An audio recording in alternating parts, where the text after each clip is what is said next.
Not many Hollywood murder mysteries ever took a more dramatic turn than police are describing in a couple of savage Beverly Hills killings.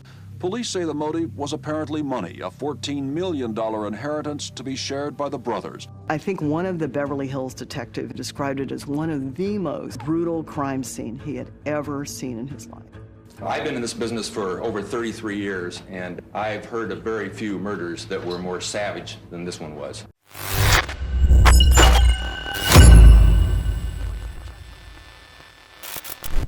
Imagine having it all. Money, power, possessions, but your life is constantly strained by high expectations and ironclad rules. Then the sense of desperation and entrapment that had been building for years was now reaching a breaking point. In today's True Crime Reveal, we uncover the shocking story of Lyle and Erik Menendez, two brothers from a privileged background whose tale is one of hidden fears and buried secrets. Let's piece together the events that transpired on that fateful night. Lyle and Erik Menendez were born into a life marked by the wealth and success of their parents, José and Kitty Menendez. José, a self-made Cuban immigrant, rose to prominence as a successful entertainment executive.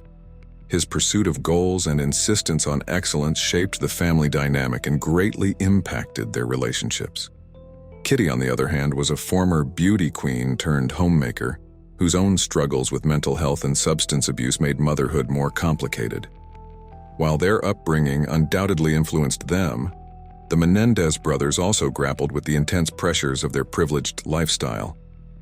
They lived in a sprawling mansion in Beverly Hills, a symbol of their family's success and status in society. Lyle, the older of the two, felt this pressure acutely. Groomed to take on the mantle of success from a young age, he was driven to meet his father's exacting standards. Yet beneath this confidence was a young man struggling with the immense burden of living up to these expectations. His time at Princeton University, a prestigious institution that his father had pushed him towards, was marred by academic difficulties.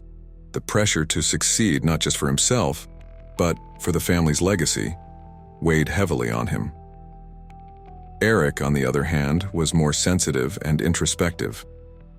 While he shared Lyle's passion for tennis and achieved national ranking, he was deeply affected by the constant pressure to maintain the family's image and meet the high expectations set by his father. This pressure made Erik feel he could never truly be himself, always having to live up to an ideal that seemed impossible to achieve. The late 1980s marked a turning point for the Menendez brothers as the strains of their upbringing intensified. Lyle, having abandoned Princeton due to academic struggles, returned home adrift and uncertain about his future.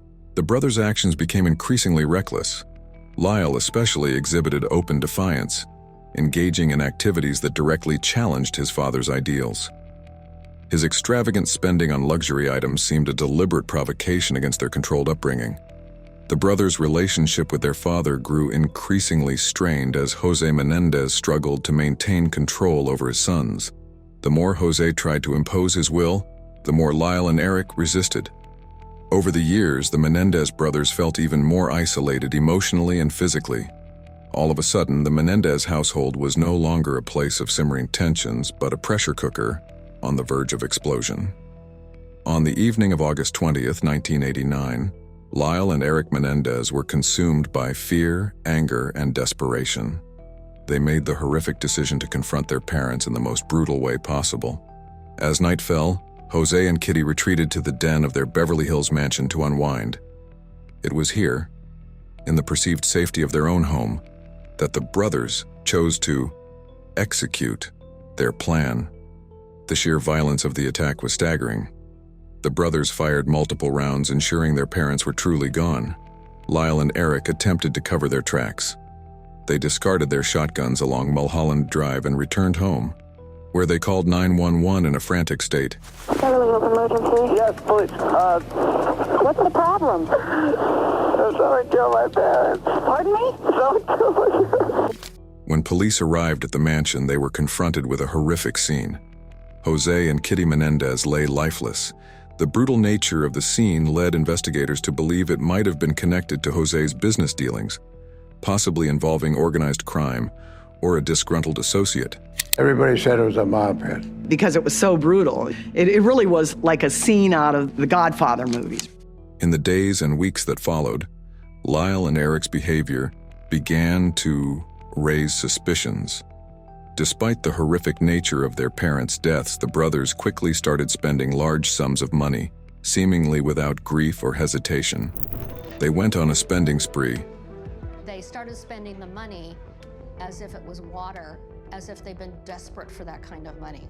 Porsche Cabrera, Jeep Wrangler, 3 Rolexes, ching, ching, ching, ching, ching, spending money. Lyle bought a Porsche and a new business, while Erik hired a personal tennis coach and entered several high-profile tournaments. The idea that I was having a good time is absurd. Everything was to cover up this horrible pain of not wanting to be alive. One of the things that kept me from killing myself is that I felt like I would be a complete failure to my dad at that point. In total, they spent nearly $1 million in the months following the incident. And when the brothers started spending money, the police were like, wonder if that would be a motive. As the investigation progressed, the case took a dramatic turn when Erik, tormented by guilt, confessed the crime to his psychiatrist doctor. During therapy sessions, Erik unveiled the horrifying truth behind the image of the grieving sons. Dr. Oziel, recognizing the gravity of the confessions, secretly recorded several sessions. This therapist had a mistress named Judalon Smythe. This woman was the one who disclosed these damning tapes to the police, exposing the brothers' dark secret. If I didn't please him and if he didn't love me, then I was going to end up dead. And why did you think you were going to end up dead? Because he told me.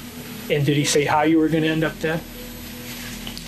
Yes, he said that he would call Lyle and Erik and tell them that I had been outside the door and that I knew and that I was wanting to go to the police and that they would kill me. With the evidence from the tapes, police moved to arrest the Menendez brothers. Lyle was taken into custody on March 8, 1990, followed by Erik's surrender 3 days later upon his return from Israel. Beverly Hills police detectives arrested Joseph Lyle Menendez, 22, for the August murders of his mother and father, Maria Louise Kitty Menendez and José and Enrique Menendez. Both were charged with first-degree offense and denied bail. The defense initially claimed these recordings were protected by doctor-patient confidentiality. However, the court ruled against them. Following their arrests, Lyle and Erik Menendez became notorious figures as their case captivated the nation.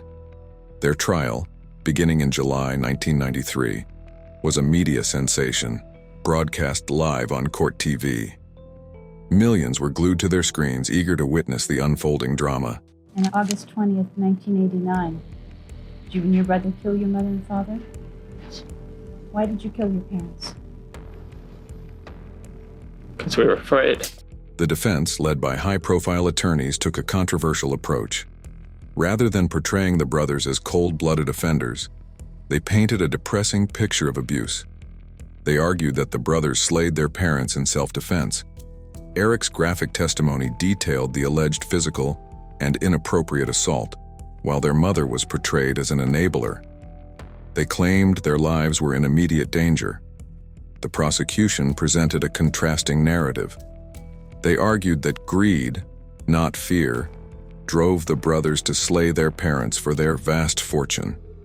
The prosecution emphasized careful planning, highlighting the shotgun purchases as evidence of a premeditated crime. In March 1996, Lyle and Erik Menendez were found guilty of first-degree offense and conspiracy. The jury rejected the abuse defense, and the brothers were sentenced to life in prison without the possibility of parole. The Menendez case remains one of the most infamous and debated criminal cases in American history. Today, they both remain incarcerated, separated in different prisons. Thank you for watching. Leave a comment, like the video, and don't forget to subscribe for more chilling tales.